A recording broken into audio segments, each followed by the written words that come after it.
Здравейте! Сега ще ви покажем как се почиства професионално вътрешно тяло на климатична система.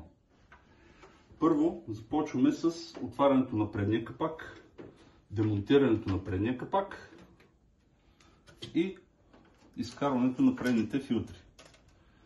Виждате колко прах има в тях. Те ще ги почистим на по-късен етап. След това започваме с отстраняването на болтовете, които се захващат тук външната пластмаса, и отстраняваме също и външната пластмаса.